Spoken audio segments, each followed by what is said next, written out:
In the supermarket line, my grandson shouted, "I won't obey you." My mom said, "You're not my real grandmother." My blood froze. Was my daughter-in-law still playing her games? So the next day, I prepared a surprise. I'm glad to have you here. Follow my story until the end, and comment the city you're watching from so I can see how far my story has reached. I never imagined that my world would come crashing down in aisle 7 of Peterson's grocery store between the cereal boxes and peanut butter jars. But there I was, frozen in place, watching my 7-year-old grandson Christopher throw what could only be described as a calculated tantrum. "I don't have to listen to you," his voice echoed through the store, drawing stares from other shoppers. "My mommy said you're not my real grandma." The words hit me like a physical blow. I felt my knees go weak, my grip tightening on the shopping cart handle until my knuckles turned white. The elderly woman behind me gasped audibly while a young mother quickly ushered her own children past us, clearly uncomfortable with the scene unfolding. Christopher stood there, his small face flushed with defiance. His blue eyes, so much like his father David's at that age, blazing with a conviction that chilled me to the bone. This wasn't a normal child's outburst. This was something else entirely. Something planted. "Christopher, sweetie." I managed to whisper, my voice barely audible above the store's background music. "What did you just say?" "You heard me." He crossed his tiny arms across his chest, a gesture that reminded me painfully of his mother Arya when she was being particularly stubborn. "Mommy told me the truth. You're not my real grandma, so I don't have to do what you say." I glanced around, desperately hoping this was some kind of nightmare I could wake up from. But the curious faces of strangers, the fluorescent lights reflecting off the polished floor, the mundane reality of shopping carts and grocery lists, it was all too real, too humiliating, too devastating. My mind raced back to just 10 minutes earlier when I'd picked Christopher up from his after-school program. He'd seemed perfectly normal then, chattering about his day, excited about our planned grocery trip to buy ingredients for his favorite cookies. We'd done this routine dozens of times over the past 3 years. It was our special tradition, Grandma Janet's Cookie Day. But now, standing in this fluorescent-lit aisle, I realized that everything had changed. Somehow, between the school pickup and this moment, my relationship with my only grandchild had been poisoned. "Christopher." I tried again, crouching down to his eye level, despite my arthritic knees protesting. "You know Grandma loves you very much. I've always been your grandma sweetheart. Always." He took a step back from me, his small face scrunching up in confusion and anger. "No, Mommy showed me pictures," she said. "You're lying," she said. "Daddy doesn't even know the truth yet, but she's going to tell him soon." The blood drained from my face. Pictures. What pictures could Arya possibly have, and what truth was she planning to tell David? My son, my beautiful boy, whom I'd raised alone since he was 2 years old after his father died in that construction accident. David, who called me every Sunday without fail, who brought Christopher over for our weekly cookie sessions, who still hugged me tight every time he saw me. "What kind of pictures, honey?" I asked, trying to keep my voice steady, even as my heart hammered against my ribs. But Christopher had already moved on to the nuclear option. In a voice loud enough to reach the checkout counters, he announced, "I want my real grandma, not you." The store seemed to fall silent. Even the background music felt muted. I was aware of people pulling out their phones, probably recording this public meltdown for social media. The shame burned through me like acid. I stood up slowly, my legs shaky, and began pushing the cart toward the exit. Christopher followed, still sniffling and muttering under his breath about fake grandmas and mommy's pictures. The drive back to David and Arya's house was the longest 15 minutes of my life. Christopher sat in his booster seat, arms crossed, staring out the window with that same defiant expression. I kept glancing at him in the rearview mirror, trying to understand how my sweet, loving grandson had been turned against me so completely. When we pulled into their driveway, I noticed Arya's car was there. Of course it was. She'd probably been waiting, knowing exactly what kind of scene would unfold at the store. The thought made my stomach turn. Arya opened the front door before we'd even reached the porch steps, wearing that smile I'd learned to recognize over the past 5 years. The one that never quite reached her green eyes.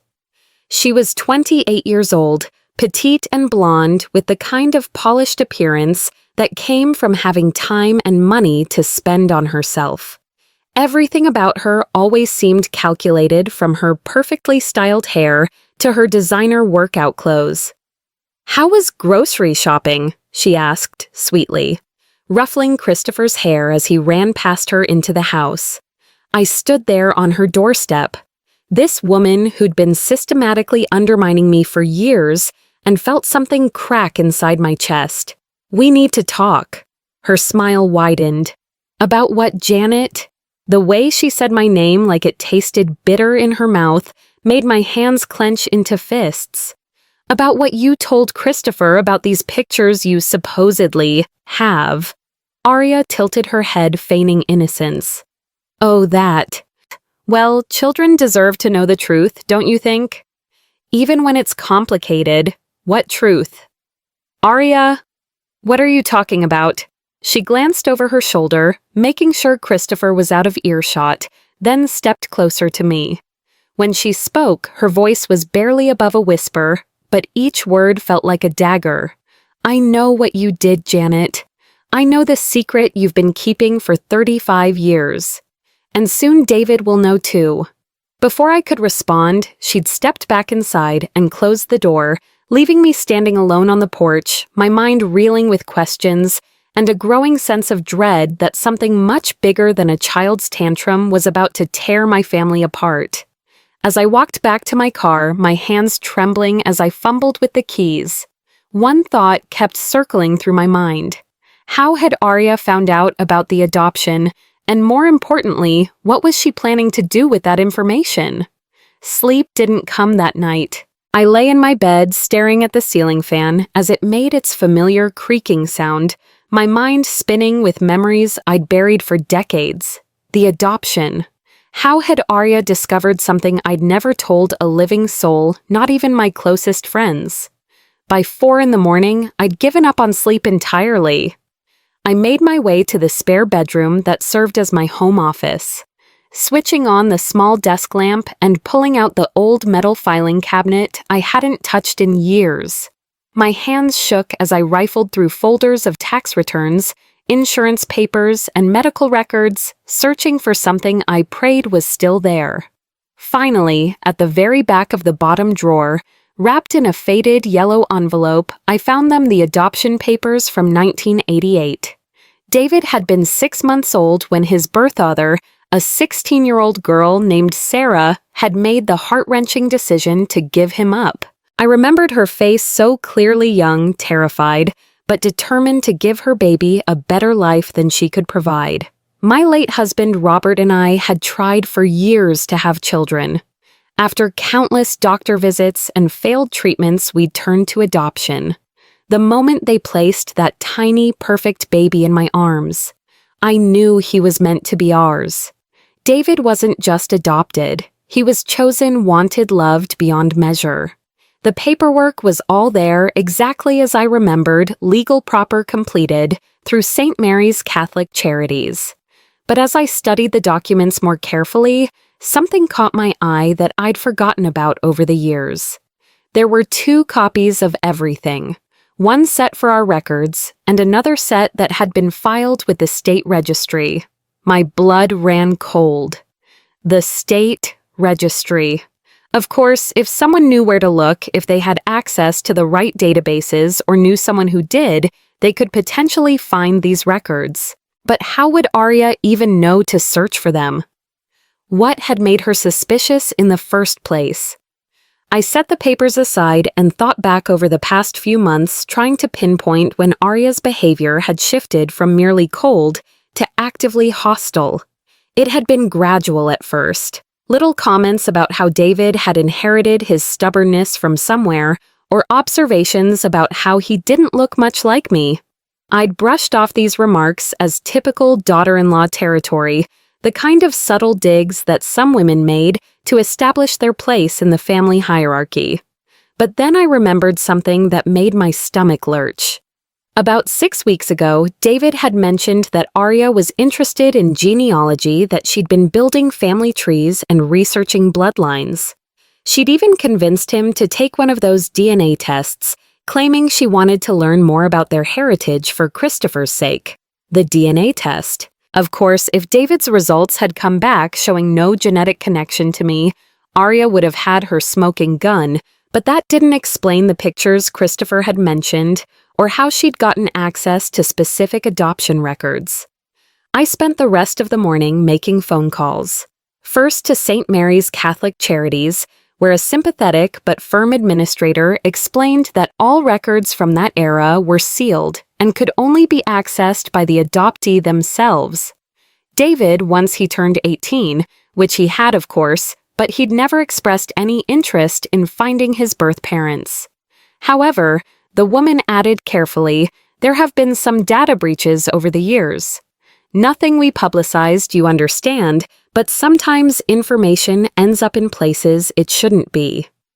My second call was to my old neighbor, Mrs. Peterson, who'd lived next door to us when David was little. At 83, her memory was still sharp as a tack, and she'd always been fond of David. "Oh, honey," she said when I explained my situation.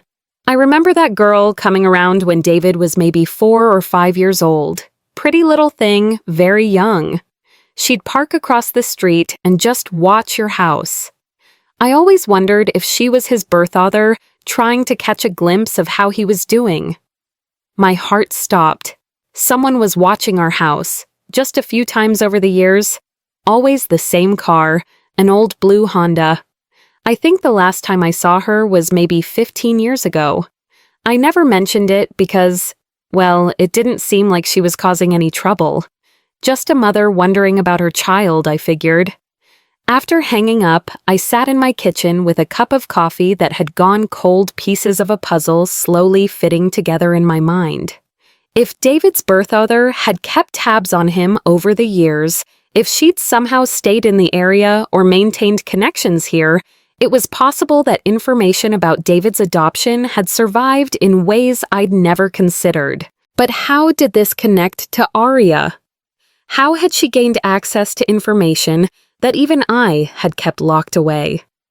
The answer came to me like a lightning bolt. Arya worked at Henderson Medical Group as a billing coordinator. She had access to medical databases, insurance records, patient histories going back decades.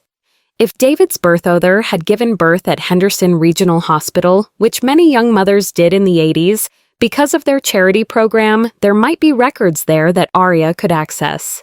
I grabbed my purse and keys, my hands steadier now that I had a plan. It was time to pay a visit to Henderson Medical Group and find out exactly what my daughter-in-law had been digging up about my son's past. The drive across town gave me time to think about what I would say, how I would approach this delicate situation. Arya wasn't just some random person I could confront. She was David's wife, Christopher's mother, and unfortunately, someone I had to continue dealing with regardless of what I discovered. Henderson Medical Group occupied a modern glass building on the east side of town, all chrome and clean lines that reflected the morning sun. I'd been here countless times over the years, for David's pediatric appointments, and later for my own medical care as I'd aged. The receptionist, a woman about my own age with kind eyes behind wire-rimmed glasses, looked up as I approached the front desk.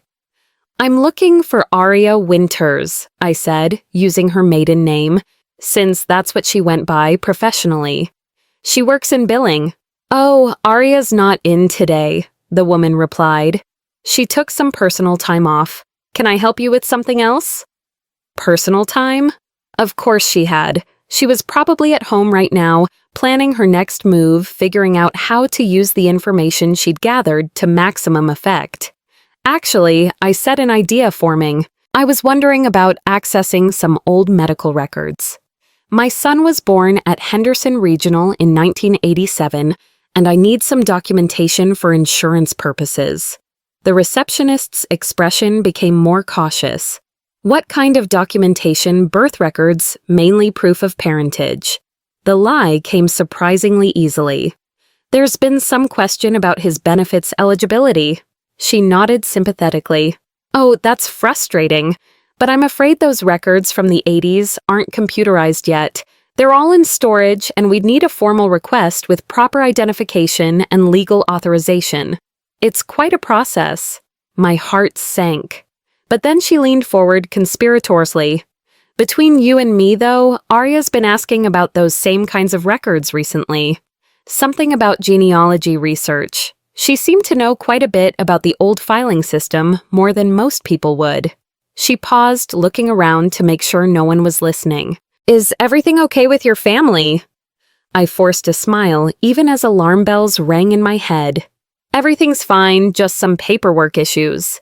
But as I walked back to my car, I knew that everything was far from fine. Arya hadn't just stumbled upon information about David's adoption. She'd actively searched for it using her position at the medical center to dig through records she had no business accessing.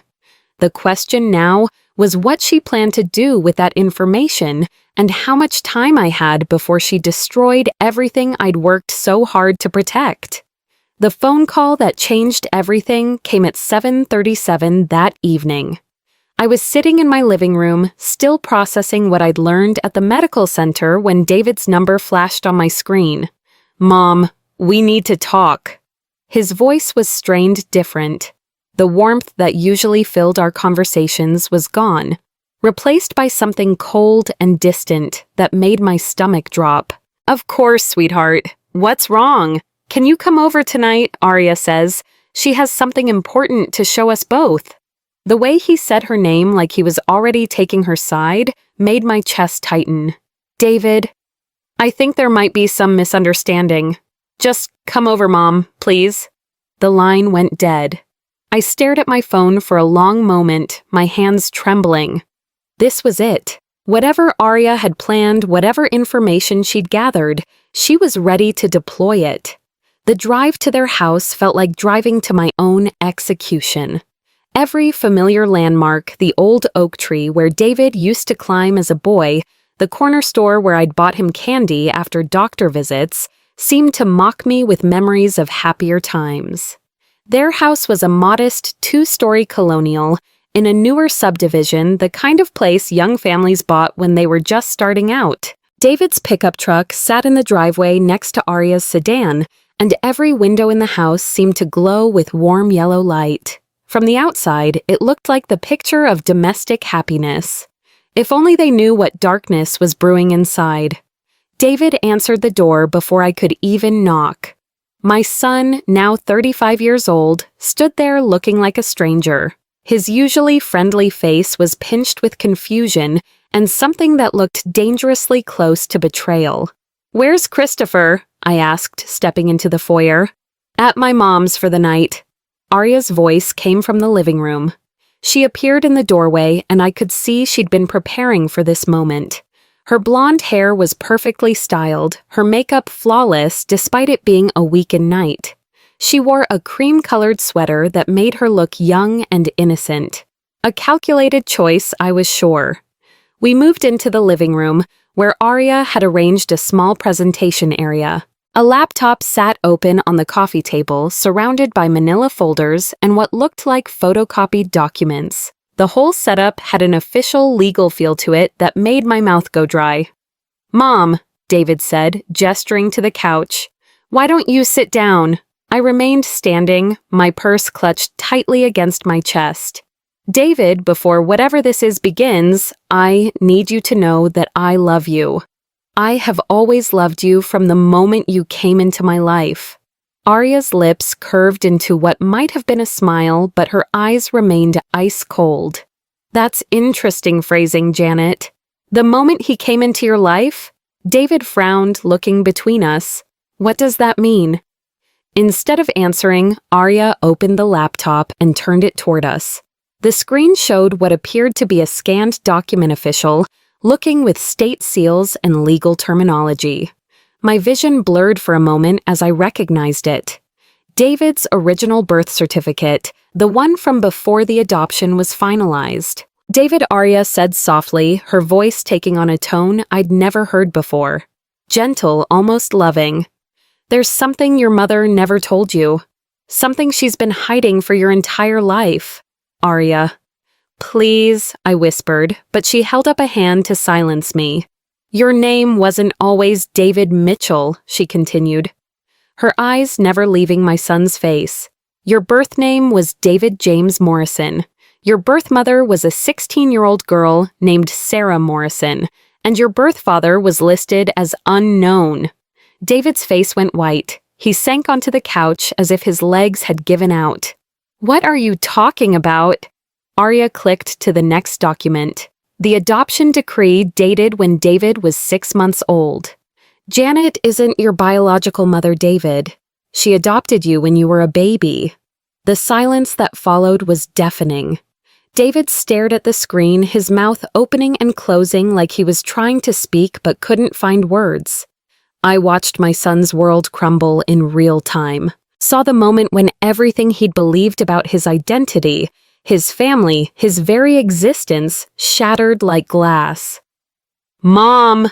He turned to look at me, his eyes wide with shock and growing hurt. Is this true? I opened my mouth to answer, but Arya wasn't finished. There's more, she said, clicking to another document. I found records showing that your birth other tried to maintain contact over the years. There are notes in her file indicating she wrote letters that were never delivered that she tried to visit but was turned away. This was a lie, and I knew it immediately. The adoption had been closed final with no contact between birth and adoptive families. But David didn't know that, and the way Arya presented the information mixed with legitimate documents made it sound credible. She kept track of you through public records. Arya continued, her voice taking on a sympathetic tone. Newspaper clippings from your high school graduation, your wedding announcement, even Christopher's birth announcement. She collected them all, hoping someday she'd be able to reconnect with her son. David's face was crumpling now, the weight of this fabricated narrative crushing him. My birth mother wanted to know me. According to these records, Arya said, gesturing to a folder I was certain contained more manufactured evidence. She tried for years to make contact, but Janet blocked every attempt. That's not true. I finally found my voice stepping forward. David, honey, the adoption was completely legal and above board. Your birth other made a brave, loving decision to give you up because she wanted you to have opportunities she couldn't provide. But why didn't you tell me? David's voice cracked like a teenager's. Why lie about it for 35 years? Arya leaned forward, her expression now radiating false compassion. And Janet, there's something else you need to explain. Something about the timing of Robert's death. My blood turned to ice water. What about Robert? She pulled out another document, Robert's death certificate. Robert died in March of 1988, but according to these adoption papers, the adoption wasn't finalized until May of that same year. You completed a single-parent adoption while grieving your husband's death. Why were you so desperate to keep David that you proceeded with the adoption even after becoming a widow? The implication hung in the air like poison gas. She was suggesting that I'd somehow manipulated the system, that my motives for keeping David weren't pure. The truth was that Robert's death had made the adoption process more complicated, but our social worker had been incredibly supportive. Understanding that David was already bonded to us and that disrupting his placement would have been traumatic for everyone involved. But Arya's presentation made it sound sinister, calculated. I kept David because he was already my son. I said, my voice stronger now, despite my racing heart. Because he belonged with me regardless of biology. Or, Arya said smoothly, because you couldn't have children of your own, and you weren't willing to give up the baby you'd grown attached to, even if it meant depriving him of knowledge about his real family. David buried his face in his hands. I don't understand any of this. Why now? Why are you telling me this now? Arya moved to sit beside him on the couch, placing a gentle hand on his shoulder. Because Christopher asked me why he doesn't look like Grandma Janet. And when I started researching our family history, I found all of this. I thought you deserved to know the truth about where you came from. I wanted to scream. I wanted to grab David by the shoulders and shake him, make him see through Arya's manipulation, but I could see in his eyes that the damage was already done. The seed of doubt had been planted and was already taking root. David. I said, my voice barely above a whisper. I never told you because I wanted to protect you. You were my son from the moment I held you. Biology didn't matter to me. He looked up at me then, and for a moment I saw my little boy, the child who used to run to me with scraped knees and bad dreams. But then his expression hardened. But it mattered to my birth? Oh, there didn't it? And you took that choice away from both of us. Arya's smile was triumphant, though she tried to hide it. David, there's one more thing you need to see. She reached for the final folder, and I knew with absolute certainty that whatever was inside would be the killing blow. Arya opened the final folder with the deliberate care of someone savoring a moment of victory. Inside were photocopied pages that looked like they'd been torn from a journal written in a young woman's handwriting. These are excerpts from Sarah Morrison's diary. Arya announced, her voice taking on the tone of a prosecutor presenting evidence.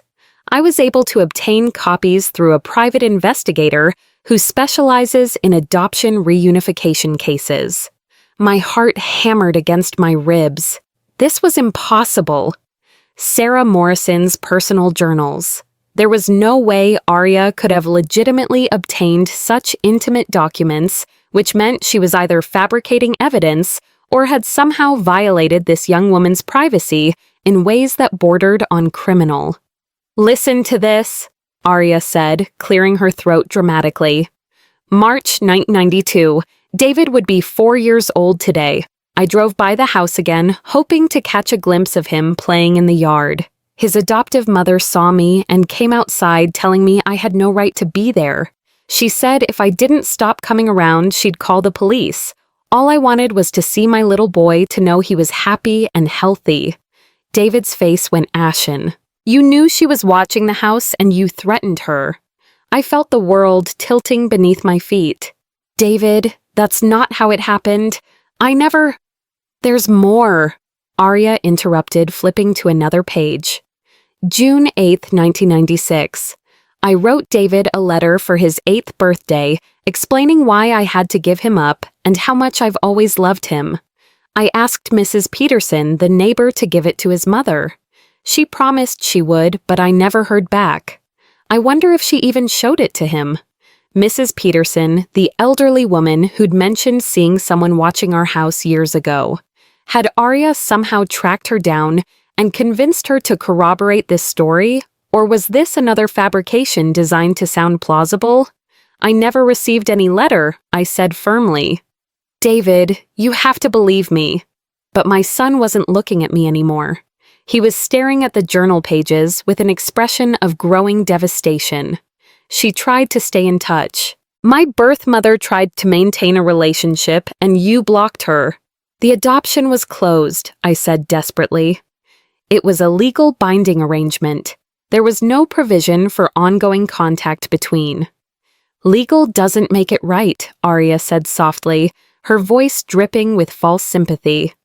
A mother's love doesn't end because she signs papers. She turned to another page, this one dated much more recently. January 3rd, 2023. And I saw David's wedding photo in the newspaper. He looks so much like his father, the same dark hair, the same smile. I hope his wife knows how lucky she is. I hope his children will know about me. Someday we'll understand that giving him up was the hardest thing I ever did. but I did it because I loved him. The tears streaming down David's face broke my heart into 1,000 pieces. This was exactly what Arya had wanted, to paint me as the villain in a story where a loving birth mother had been cruelly separated from her child by a selfish adoptive mother who cared more about her own needs than anyone else's. "Where is she now?" David asked, his voice thick with emotion. "Where is Sarah Morrison?"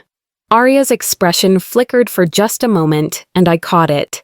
A split second of uncertainty of someone who'd painted themselves into a corner. She died 2 years ago. Cancer, of course. How convenient that Sarah Morrison was no longer alive to contradict whatever story Arya had constructed. Dead people couldn't dispute false journal entries or clarify misrepresented events. But she left instructions. Arya continued quickly. "A letter to be delivered to you after her death, along with all her collected memories and photos." The private investigator was able to track down the lawyer handling her estate. She pulled out one final document, what appeared to be a letter addressed to David in the same handwriting as the diary entries. My son reached for it with trembling hands, but I moved faster. "Stop!" My voice cut through the room like a blade. "Just stop." Both David and Arya looked at me in surprise. I was done being defensive, done allowing this woman to orchestrate my family's destruction with her carefully crafted lies. "Arya!" I said, my voice steady despite the rage building inside me. "How exactly did you come into contact with this private investigator? How did you even know to start looking for David's birth mother?" She blinked, clearly not expecting to be questioned. "I told you I was researching our family genealogy." "No," I interrupted. "You've been planning this for months, haven't you? This isn't about genealogy or helping David connect with his roots. This is about control." David frowned, looking between us. "Mom, what are you talking about?" I turned to face my son, knowing that what I was about to say might cost me everything, but also knowing that I couldn't let Arya's manipulation stand unchallenged. "David, has Arya ever pressured you to change your will to make sure Christopher's inheritance is protected from outside influences?" His confusion deepened. "What does that have to do with anything? Has she ever suggested that I might try to claim rights to your house, your savings, your assets as your adoptive parent? Has she ever planted seeds of doubt about my intentions regarding your family's financial future?" The silence that followed was telling. I could see in David's face that I'd hit on something, that Arya had indeed been laying groundwork for this revelation for months. "That's ridiculous," Arya said, but her voice had lost some of its earlier confidence. "This has nothing to do with money or inheritance." "Doesn't it?" I pressed. "You've systematically isolated David from me over the past year. You've made it difficult for me to see Christopher-created conflict at every family gathering, and now you're using fabricated evidence to destroy my relationship with my son. What's your endgame here, Arya?" She stood up abruptly, her composure finally cracking. "I'm protecting my family.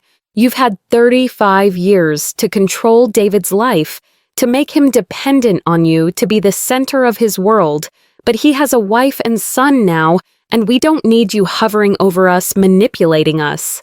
The mask had finally slipped. This wasn't about David's right to know his birth family or any noble desire for truth. This was about Arya's need to be the only important woman in David's life. "You're lying about the journals," I said calmly. "Sarah Morrison may have existed, but these diary entries are fabricated. You created them to support a narrative that would turn David against me." "That's insane," Arya snapped. "Why would I make something like this up? Because you want me out of your lives completely. Because you can't stand that David loves me, that Christopher adores his grandmother, that I'm a permanent part of this family, whether you like it or not." David was staring at both of us now, his face a mask of confusion and hurt. "Stop it," he said quietly. Both of you just stop. But I couldn't stum. Not when I was this close to exposing the truth. David asked her to provide contact information for this private investigator. Ask her to show you the original documents, not photocopies. Ask her to explain how she gained access to sealed adoption records and private medical files. Arya's face had gone pale. I don't have to prove anything to her. No, I agreed. But you should be willing to prove it to David. After all, if you're telling the truth, verification should be easy. The room fell silent except for the ticking of the mantel clock. David looked at his wife with new eyes, seeing perhaps for the first time the calculating woman I'd always known her to be. "Arya," he said slowly, "where exactly did you get these documents?" And in that moment, I knew I had her. Arya's silence stretched on for what felt like an eternity. I watched as different emotions flickered across her face. Panic, anger, calculation, and finally, a desperate kind of defiance. "I got them from a legitimate source," she said finally, but her voice lacked the conviction it had held earlier. "A private investigator who specializes in adoption cases. What's his name?" David asked, his tone sharper now. "What agency does he work for?"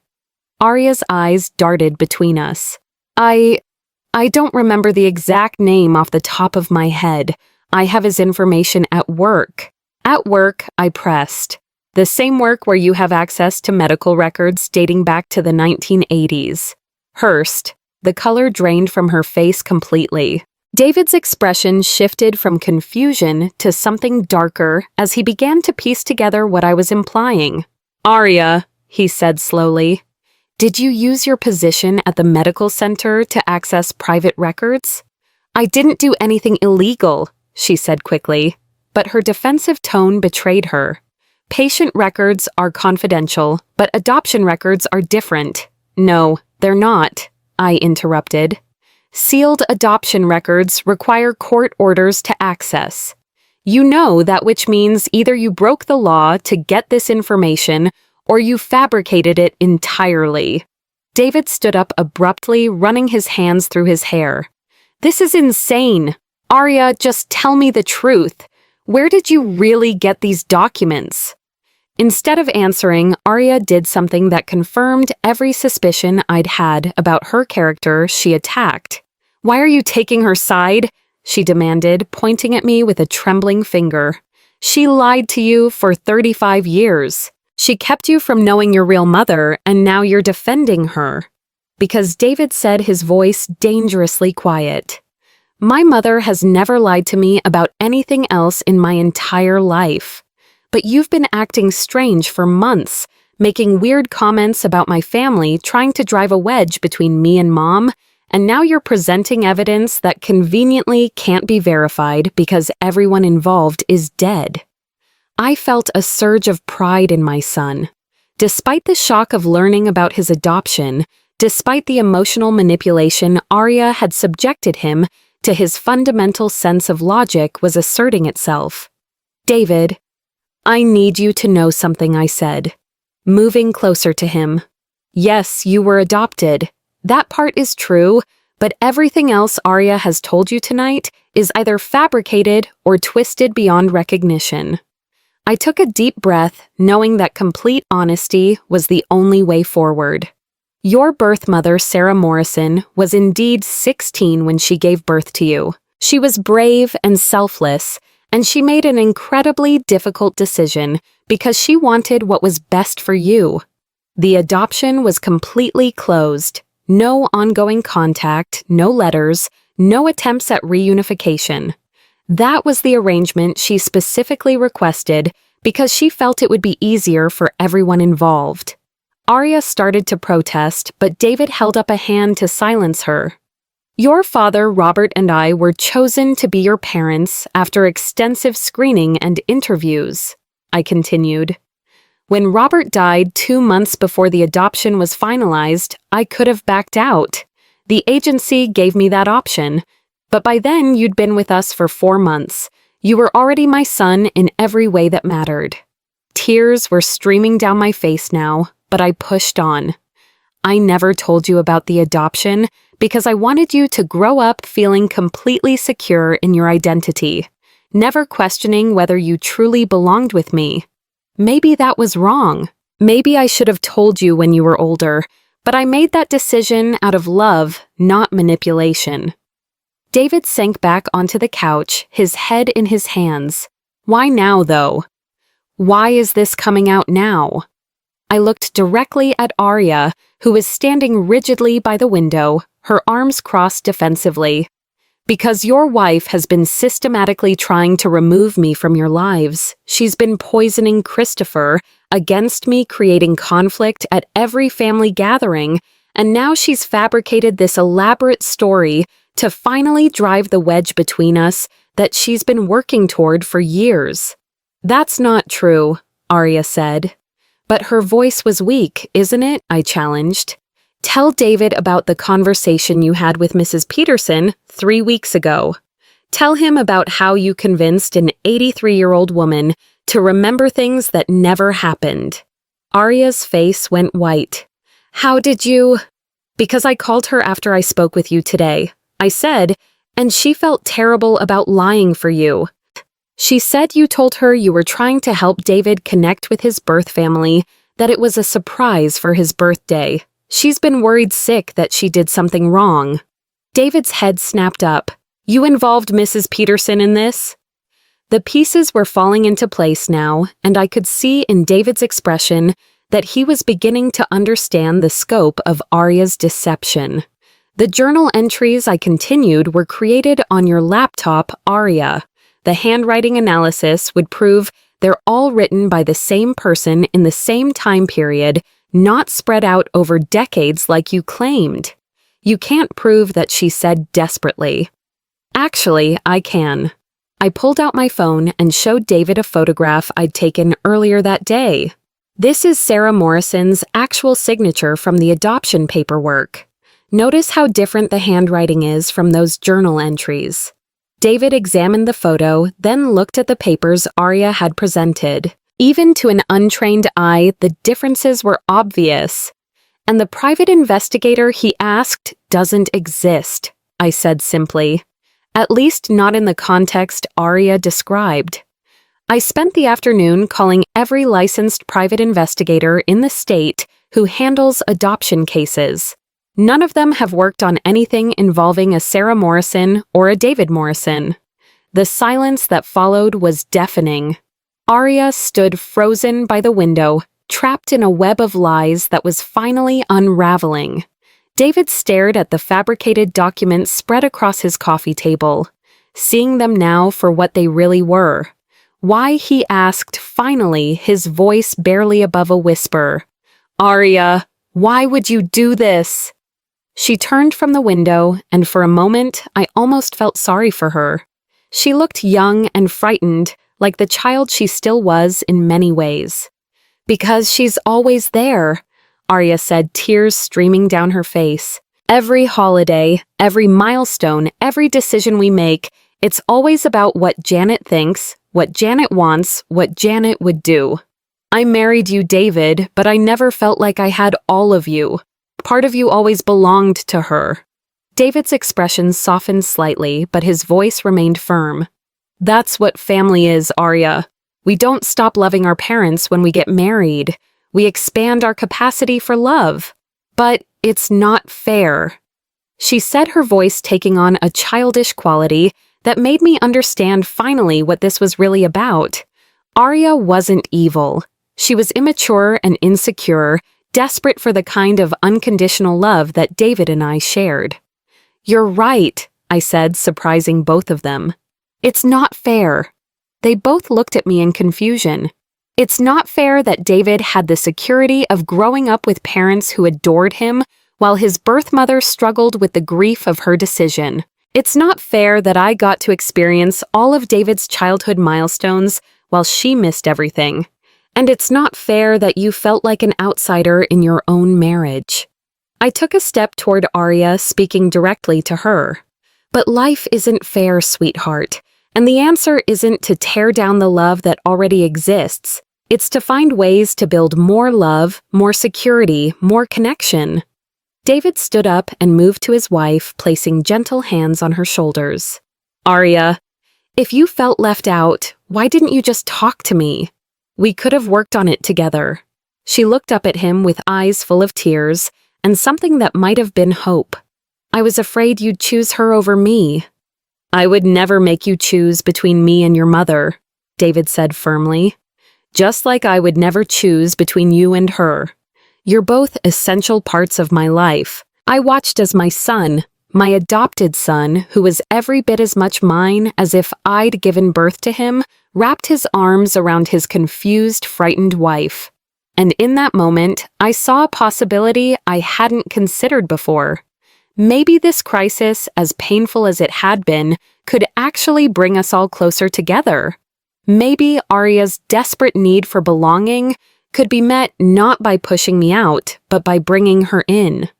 But first, we had to address what she'd put Christopher through and figure out how to undo the damage she'd done to a 7-year-old boy's understanding of family and love.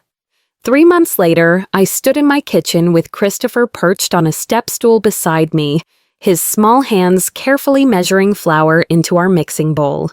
The afternoon sunlight streamed through the windows, casting golden patterns across the counter, where we'd spread out all the ingredients for his favorite chocolate chip cookies. Grandma Janet, he said, concentrating hard on not spilling the flour. Mommy said she's sorry for making me say those mean things to you. My heart squeezed tight the way it always did when he brought up that terrible day in the grocery store. I know she is sweetheart, and I've forgiven her. But why did she tell me you weren't my real grandma? He looked up at me with those serious blue eyes that reminded me so much of David at that age. That was a lie, wasn't it? I set down my measuring cup and gave him my full attention. Over the past few months, David, Arya, and I had worked together to undo the damage that had been done. But it was an ongoing process. Children's understanding of family relationships is both simpler and more complex than adults often realize. Your mommy was feeling scared and sad, I explained, using the language we'd all agreed upon. Sometimes when grown-ups feel that way, they make mistakes. She thought if you loved me less, you might love her more. But that's not how love works. Christopher nodded seriously. Daddy explained it to me. He said love isn't like pie. I smiled, remembering David's analogy. That's right. If love was like pie, then giving some to one person would mean less for everyone else. But love is more like sunlight. The more you share it, the brighter everything becomes. And you're still my real grandma, even though you didn't grow me in your tummy like Mommy grew me in hers. I am absolutely your real grandma, I said firmly, pulling him into a hug that smelled like flour and childhood and infinite possibility. Family isn't just about who shares your DNA, Christopher. It's about who loves you, who takes care of you, who shows up for you every single day. The sound of a car in the driveway interrupted our baking session. Christopher scrambled down from his step stool and ran to the window. It's Mommy and Daddy, he announced, his face lighting up with the uncomplicated joy that comes so naturally to children. I felt the familiar flutter of nervousness that still accompanied Arya's visits. Things were better between us dramatically. Better, but there were still moments of awkwardness, still conversations that required careful navigation. David came through the back door first, carrying a bouquet of sunflowers and wearing the kind of smile that told me today was going to be a good day.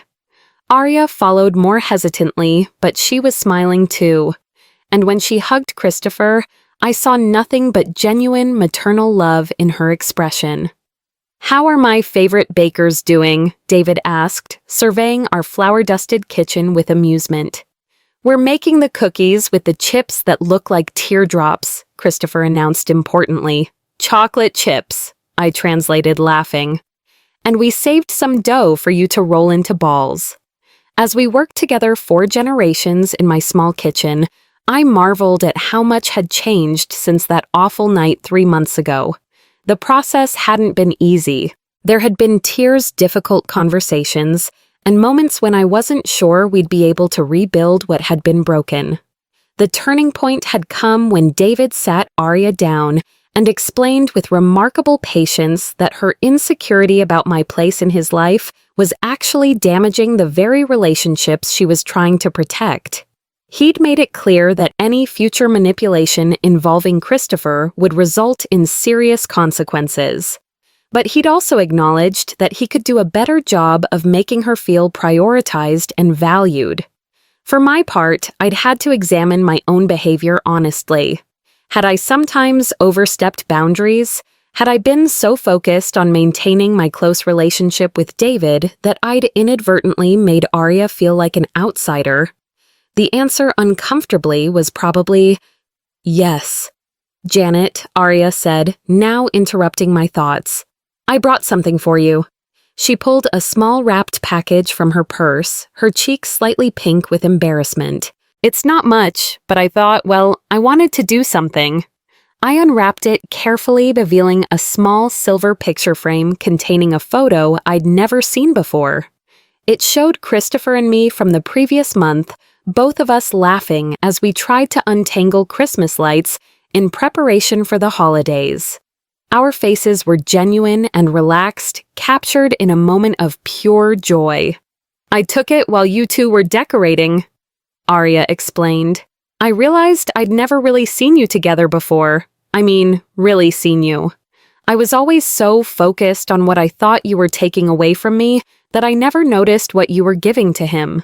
The photo showed what Arya had finally learned to see, that my love for Christopher didn't diminish her importance in his life.